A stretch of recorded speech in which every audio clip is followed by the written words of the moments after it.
Bonjour, je suis aujourd'hui avec Pierre et nous sommes à Angers. Bonjour Sébastien. Et Pierre va nous parler de la réalisation du soi. J'ai plein de questions à lui poser. Alors Pierre, qu'est-ce qu'on entend par la réalisation du soi? Alors dans mon expérience, la réalisation du soi, ça a été la fin de la croyance dans le fait que je suis une personne. Et ça a été un clash assez direct, mais j'ai pas donc j'ai cherché ça pendant 17 ans et j'ai pas compris tout de suite ce qui m'arrivait. Parce que en fait quand c'est arrivé, j'étais en voiture et je m'y attendais pas du tout, j'étais même pas en méditation et à un moment donné tout est devenu très clair. Donc j'ai vu Tu conduisais ou ça ouais, t'est arrêté? je conduisais. J'ai vu l'ego, j'ai vu le mental, j'ai vu comment c'était construit, mais surtout je me suis trouvé hyper présent. Et c'était un état de présence, d'être qui était constant en fait, qui était tout le temps là. Et ce qui était très troublant, c'est que en fait, je suis rentré à la maison, j'étais toujours présent. Je vais me coucher, j'étais toujours présent. Je sentais sous les paupières, j'étais toujours extrêmement présent. Et le matin, le lendemain, avant même que j'ouvre les yeux, j'étais comme en méditation profonde, tu vois, hyper présent. Et donc je comprenais pas, donc je disais à ma compagne, je comprends pas, je sais pas ce qui m'arrive, je suis toujours présent. Et en fait, j'ai pas tilté que c'était l'éveil. En fait, j'ai pas tilté que c'était ça. C'était le mode normal en fait. Ouais, c'était un moment normal, c'est juste que j'étais juste super là tout le temps quoi, super et donc après, il s'est passé beaucoup d'autres choses en fait après cette réalisation. Donc ça a duré plusieurs jours cet état de présence. Et après il y a eu plusieurs les perceptions ont commencé à changer, c'est-à-dire que j'ai commencé à vivre les choses comme si je redevenais un enfant qui découvre tout, avec la compréhension aussi que devant chaque perception, je mettais un filtre d'ego et de mental, c'est-à-dire par exemple, quoi qu'on fasse, quoi qu'on perçoive, il y a toujours un filtre de l'idée de savoir à l'avance qu'on va appréhender.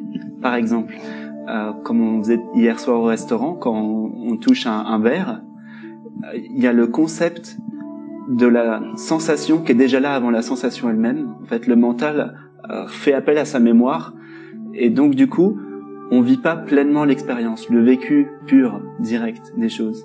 Et avec la réalisation, ce qui est arrivé, c'est que je suis beaucoup plus dans le vécu direct des choses, sans passer par le filtre du mental, de l'ego. Et donc, du coup, ça devient comme si j'étais un enfant qui était émerveillé tout le temps. Que ça Tout est nouveau tout le temps. Tout est nouveau tout le temps. La moindre petite chose devient savoureuse. Et comme je t'avais dit une fois au téléphone, il y a eu une révélation aussi qui s'est faite très fort avec ça. C'est l'état d'unité, qui n'est pas l'état permanent de l'éveil, mais c'est un état que j'ai vécu après cet éveil. C'est le matin, après la méditation, je vais me faire une petite tisane, tu vois. Hop, je gratte l'allumette, et là, j'allume la... La tisane s'allume. Là, c'était bizarre. C'est ça, trop bizarre. Et donc, au moment de souffler l'allumette, je regarde l'allumette, et là, je vois, mais pas avec le mental, je vis l'allumette. Je vis à l'intérieur de l'allumette, et je prends conscience que moi et l'allumette, on est un. C'est marrant. Un avec l'allumette. Il y a Jésus qui a dit moi et le Père sommes un, et là toi tu dis moi et l'allumette sommes un. C'est l'étape d'après. Exactement. Et donc là, je sais pas si c'est l'étape d'après, mais en tout cas, je me retrouve à regarder cette allumette pendant genre 10 minutes et à contempler. Une allumette qui dure 10 minutes à s'enflammer? Non, elle était T'avais soufflée. réduit le temps alors en plus? J'avais soufflé l'allumette. Ah, t'avais éteint l'allumette? Et là, je vois cette allumette comme ça que je trouve magnifique. Et ça, c'est complètement indescriptible avec des mots, avec le mental. Et après, je regarde partout et je vois que absolument tout ce qui est autour de moi, c'est pareil. Et ça me l'a fait après plusieurs fois, cette expérience qui pour moi n'est pas vraiment, enfin si là on va dire que c'est une expérience que je suis pas tout le temps dans cet état-là, mais quand je regarde une chose, des fois sans même le chercher, je suis dans un parc par exemple, je regarde un arbre et pouf, il y a la fusion, ce que t'appellerais toi tomber amoureux. Donc moi j'appelle ça être l'unité, être en unité, être en union. Et j'ai compris pourquoi parce que je suis prof de yoga dans la vie, prof de yoga, et j'ai compris pourquoi les yogis... À Angers, c'est le faire du yoga à Angers, c'est le moment, venez. Les yogis, c'est pour ça ils appellent ça, ils ont défini la réalisation finalement comme étant yoga. Yoga, ça veut dire union, et c'est l'union, pas du tout l'union entre le corps et l'esprit comme j'entends beaucoup, ça c'est un peu basique. Non, c'est pas du tout ça. C'est l'union entre tout en fait, entre tout. C'est comprendre qu'il y a qu'une seule conscience. Et là, merci la physique quantique, parce que maintenant je peux dire ça en conférence sans passer pour un fou.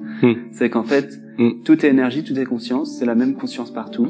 Et si on enlève les filtres du mental et de l'ego, absolument tout ce qui est vu, tout ce qui est perçu, ça c'est vraiment quelque chose qui vient du cœur. On peut pas, la tête ne comprend pas. C'est le cœur qui le réalise. Par le cœur, on comprend que tout, qu'on est un avec tout, voire même on ressent que tout est à l'intérieur de nous. Que tout est à l'intérieur de nous. En soi. Et des fois, même je le dis aux élèves en cours de méditation, et ça c'est quelque chose de très concret. La plupart des gens pensent que ils sont un corps avec une conscience dedans. Mais personne n'expérimente ça. Si tu fermes les yeux, tu vas me dire, je te dis qu'est-ce que tu ressens quand tu fermes les yeux. Tu vas me dire mon corps parce que c'est un conditionnement. Mais si tu regardes bien, c'est pas ton corps que tu ressens. Ce que tu ressens, c'est un espace avec des perceptions dedans. Il y a des perceptions dans un espace. Si tu fermes les yeux, honnêtement, tu ressens pas de limite.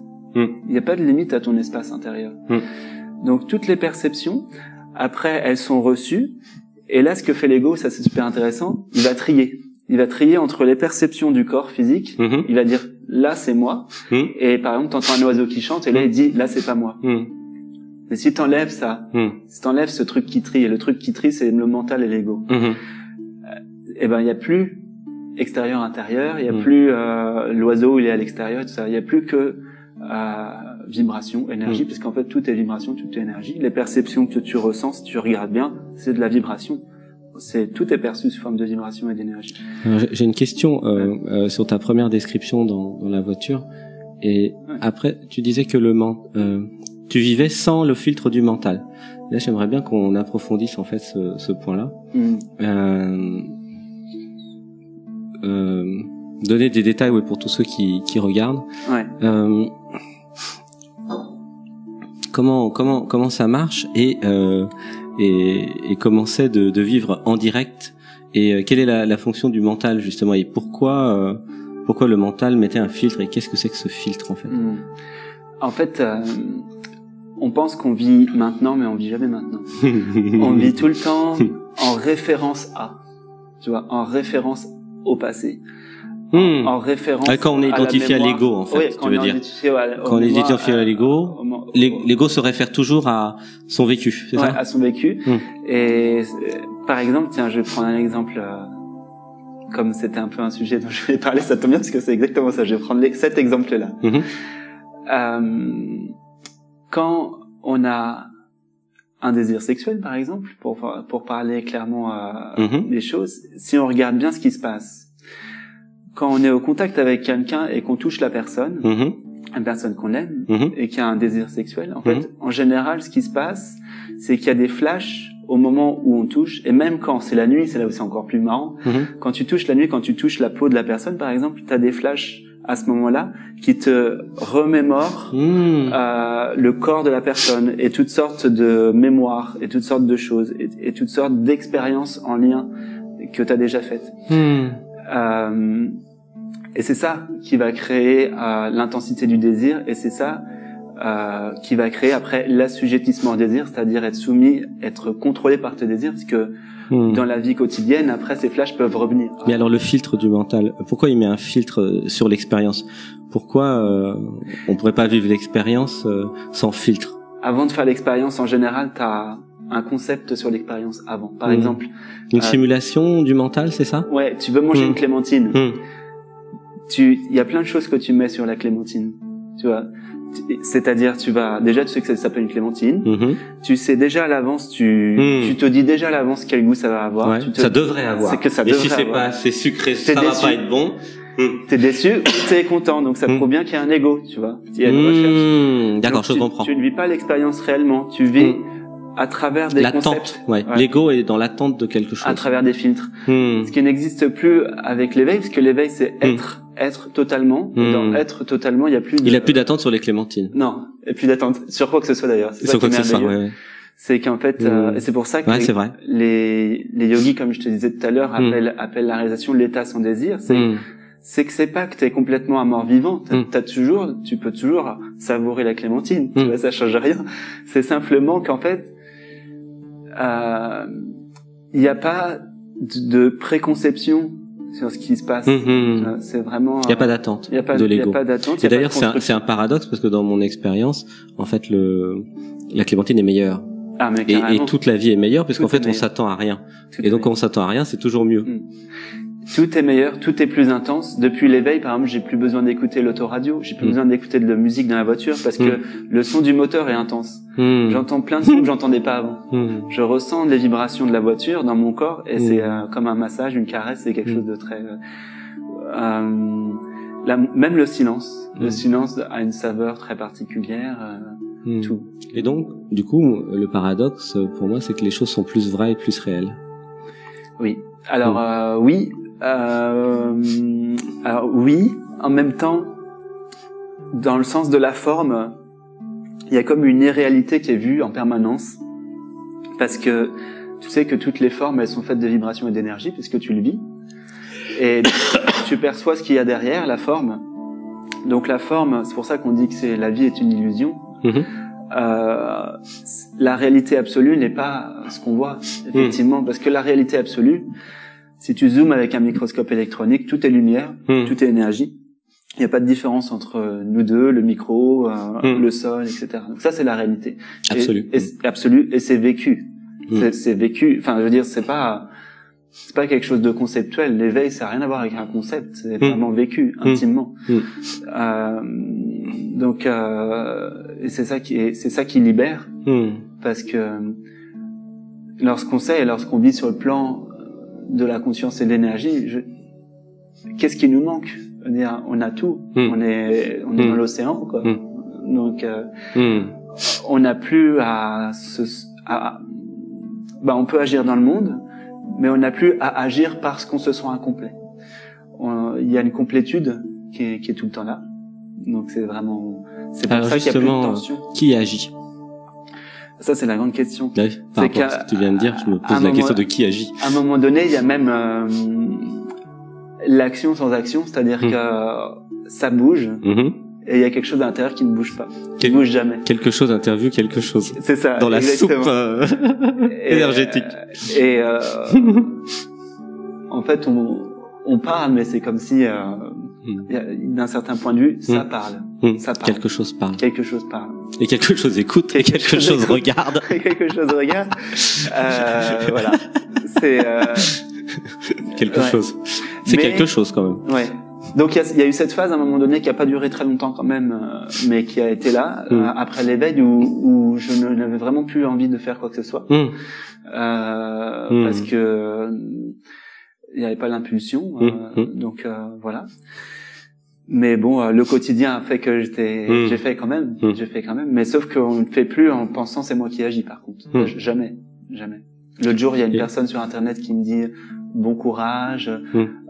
Je sais pas pourquoi.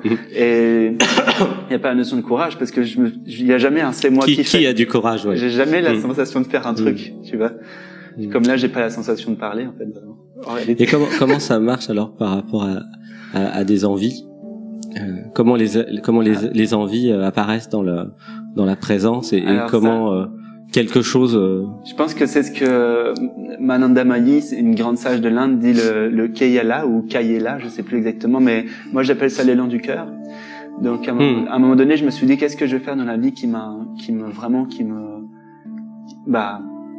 part du cœur, parce qu'on a un rôle à jouer. Même les éveillés, ils ont un rôle à jouer. Il y a des éveillés qui restent dans une grotte, il y a des éveillés qui prennent des millions de gens dans les bras, il y a des éveillés qui font comme toi, voilà. Et donc même un éveillé, il est soumis au courant de la vie en fait, il n'en est pas hors de la vie. Et donc moi c'est de faire ce que je fais là, et je pense que ça va se développer bientôt, mais en tout cas de partager. Mais ça je l'avais su dès le début. Mais comment en toi tu tu choisis ou quelque chose choisit Alors j'ai pas chaque jour, ouais, en à fait, chaque instant. Je choisis pas, ça passe par le cœur directement. Donc c'est le cœur en fait, c'est le cœur. Le GPS. Ouais, c'est vraiment le GPS. Mais ça, alors je le sentais moins avant, mais je le sentais déjà un petit peu. C'est-à-dire que j'avais compris que pour faire un bon choix dans la vie, si entre guillemets, parce que tout est bon en réalité. Fallait vraiment passer par le cœur. Le mental se plante quasiment tout le temps. Oui, il a sa propre stratégie. Hein. Ouais. Et en fait, c'est vraiment là. Et en général, quand le cœur chante, je sais que c'est juste. Tu vois, j'ai des projets à venir. Je m'intéresse à certaines choses et vraiment, c'est un courant, je sais. Mais d'une manière générale, ce qui me porte, c'est de fusionner toujours davantage. Ouais, c'est comme moi. En fait, longtemps, j'ai cru que l'éveil, c'était une fin. Alors, il y a une fin quelque part, dans le sens où oui, je sens que tout est accompli, j'ai plus de recherche spirituelle à faire, je ne cherche plus, il y a plus de tension de quête, il y a plus de quête. Par contre, ça se déploie. La vie, en fait, la conscience, on va dire absolue, veut se connaître et veut s'expérimenter encore. Et au contraire, elle adore ça. Et s'expérimenter vraiment dans le monde matériel, dans la densité matérielle. Donc c'est ça qui est merveilleux, c'est de tout vivre le quotidien le plus simple avec de ce point de vue-là. Tout est beau, quoi. Tout est beau. Et comment tu suis le cœur? Comment je suis le cœur? Ça s'impose. Au sens suivre. Ouais, ça s'impose en fait. Ça c'est vraiment quelque chose que ça s'impose. Ça s'impose vraiment. C'est immédiat. Dans les prises de décision. Ou dans les feelings, intuitions. Si jamais j'avais un doute, alors pour tous les gens qui ont des problèmes de choix, si jamais j'avais un doute, alors j'en ai plus trop maintenant, mais si jamais j'avais un doute, je pense que je me mettrais dans la situation simplement. Tu vois, je me visualise dans la situation et intérieurement, je vais sentir que ça s'ouvre ou pas. Tu vois. D'accord. Ressenti corporel du cœur. Physique. Mais c'est physique. C'est physique. D'ailleurs, l'éveil est quelque chose de très physique aussi. Ça, on n'en parle pas beaucoup. Enfin, il n'y a pas beaucoup de bouquins où j'ai lu ça, parce que j'ai lu beaucoup de livres avant l'éveil. Et il y a quelque chose de très physique, de très vu, de très conscientisé. Par exemple, toutes les émotions sont très très conscientisées, très très vues. L'ego a sa propre vibration qui est ressentie dans le corps, qu'on sent justement au niveau du cœur. D'accord, ok. C'est-à-dire que ressenti corporel de l'ego. Ouais. Par exemple, si l'ego veut pointer le bout de son nez, par exemple, juste après l'éveil, il y a l'ego "je suis éveillé". C'est drôle. Et donc l'ego spirituel, ça s'appelle. L'ego, ouais. Et donc l'ego "je suis éveillé", bon, il est grillé tout de suite. Dès qu'on le voit, donc ça crée une tension intérieure. On sent tout de suite que c'est pas. Que c'est la responsabilité de l'éveillé qui doit sauver le monde, c'est ça. Aussi ça. Ouais, ça. Donc là, non. C'est marrant. Dès le moment où je sens ça fait comme une sonnette d'alarme à l'intérieur. Ça, non. Je suis pas. Je ne suis pas ce genre de choses. J'essaie de rester dans le. Après, bon, on verra. Mais donc en fait, c'est l'ouverture du cœur qui est ressentie, qui permet de choisir, puisqu'en fait, la vie c'est un choix à chaque instant. Ouais. Alors oui et non, parce qu'en fait le sentiment aussi a un certain, ça dépend où on est. Sur le plan de conscience de l'absolu, c'est comme si on suivait un courant. C'est pour ça que j'ai écrit sur ma page Facebook "se laisser porter par le courant de la vie". C'est que j'ai toujours l'impression de me reposer aussi depuis l'éveil, c'est que je dors tout le temps. Là tu me vois, mais je me repose dans le sens où même quand j'agis, je me repose parce que déjà je n'ai aucune attente par rapport à l'extérieur. Je suis passé de faire à être, donc pour moi il n'y a pas de faire vraiment. Même quand je fais pas. Bah surtout, c'est surtout quand oui, bah oui, c'est logique. Voilà, et donc voilà, je me laisse simplement porter par le courant. Je suis la vie, je suis et je suis. Je suis du verbe être et je suis du verbe suivre. La vie, quoi. Voilà, c'est ça, c'est vraiment le ressenti. Dès qu'il n'y a plus la personne, en fait, tous les problèmes s'en vont, parce que les problèmes, c'est de penser qu'on est une personne qui a des problèmes. Et donc, du coup, ça a créé une foi importante, en fait, à la fois sur la vie et sur le pseudo-futur. Alors, foi pour moi, oui, alors foi... Une confiance en soi. Oui, Et en même temps, à un certain niveau, c'est un peu au-delà de la foi, dans le sens où c'est même plus un terme de foi. Foi, ça voudrait dire encore que il y a quelqu'un qui a la foi. Et ouais, c'est ça. Là, c'est même pas de la foi. C'est au-delà. C'est que je suis inclus à l'intérieur du processus. Je suis complètement immergé, donc ça se déploie. Ça se déploie. Ça se déploie de soi-même. Je fais rien du tout. J'ai toujours la sensation que ça se déploie. Et c'est d'ailleurs merveilleux parce que tu vois, même quand je parle, je sais jamais ce qui va sortir. Quelque chose parle. Moi, c'est pareil. C'est ça qui est marrant. Et ça sort tout seul. Et y compris pour les réponses des fois aux gens. Des fois, je sais même pas. Par exemple, je prends un exemple très concret. Ma mère me dit qu'elle a des vertiges et des nausées il y a pas longtemps. Je lui dis regarde au niveau de tes dents. J'ai aucune idée du rapport entre les nausées et les dents. Et en fait, elle avait une infection dentaire. C'est ce genre de choses. Je sais pas qui c'est ça. Qui peut savoir ça? Mais bon, l'univers le sait. L'univers le sait. C'est comme les lectures des structures inconscientes. Voilà. Et lire des mantras. C'est pareil. Donc, c'est l'univers. Ça se fait. Ça se fait. Et c'est super reposant, ça aussi. Tout se fait. Tout se fait tout seul. Donc, du coup, est-ce qu'il y a des inquiétudes sur le pseudo-futur? Ah bah non, il y a pas de toute façon, il peut pas y avoir d'inquiétude parce que il y a plus personne. S'il y a pas d'ego, il y a pas d'inquiétude. Il y a plus personne qui a des inquiétudes. Ouais. Non, il y a pas d'inquiétude. Le seul souhait, si on pourrait appeler ça un souhait, le seul souhait qui reste encore, c'est le fait de partager et le fait que ce bonheur de la réalisation, de savoir qui on est, soit vécu par les autres. C'est le seul souhait que j'avais déjà formulé au tout début à mon premier réveil quand j'ai eu 19 ans. Où, comme je te disais, je lui ai dit à la lumière que j'avais vue que je voulais d'abord m'unir à elle et après en parler à tout le monde. Alors j'ai une question en fait très importante. Tu allais où en voiture quand ça t'est arrivé? Je revenais de mes cours tout simplement de yoga. D'accord. J'allais chez moi, il y avait rien de spécial et c'est d'ailleurs marrant parce que tu vois, je suis allé en Inde vivre avec des yogis pendant 3 ans, faire une sadhana pendant 17 ans qui était quand même assez intense, sans relâche, avec vraiment ce désir. Puis t'as été faire ton cours de yoga et t'es revenu et là c'est arrivé là, c'est arrivé là. Et est-ce qu'on sait pourquoi? Alors pourquoi à ce moment-là? C'est le grand truc. Il y a beaucoup d'éveillés qui disent que c'est une grâce l'éveil. Je pense que c'est une grâce, mais je pense aussi qu'il y a un cheminement, il y a quelque chose peut-être qu'on peut faire quand même. Enfin, c'est pas en restant bras ballants, je pense que ça va se passer. Il y a une maturité peut-être. Il y a peut-être une maturité, tout en sachant que pour moi c'est écrit parce que tout ce que j'ai fait, ça a été prédit avant par un astrologue. Donc mes 17 ans de sadhana, j'étais annoncé avant. La réalisation du soi était annoncée avant. L'éveil dans cette vie, c'était déjà programmé pour moi. Donc je crois pas trop qu'il y a de ce côté-là. Mais en sachant aussi, parce que pour moi, à la fois tout est écrit, mais tout est possible. Bien sûr. Donc comme tout est écrit et tout est possible, n'importe qui, ça j'en suis persuadé, parce que tout le monde est déjà la conscience absolue, n'importe qui peut dès l'instant tout de suite, vous qui regardez, vous n'êtes pas à l'abri de... dès l'instant tout de suite, ça peut arriver à l'instant tout de suite. Il suffit, entre guillemets, simplement d'arrêter de chercher en dehors de maintenant ce qui est. Voilà, maintenant et à l'extérieur aussi. Et en dehors et à l'extérieur, tout est là maintenant tout de suite. Et c'est justement les mouvements de projection à croire qu'il faut aller tout le temps à l'extérieur le chercher. D'ailleurs, je crois que Bouddha il s'est mis sous un arbre et il a dit j'arrête de chercher et puis paf. Ouais. C'est un peu ça, hein. Oui, en même temps, cette tension en fait vient aussi de quelque chose de au-delà de l'ego. Je pense parce Quelle que moi, tension?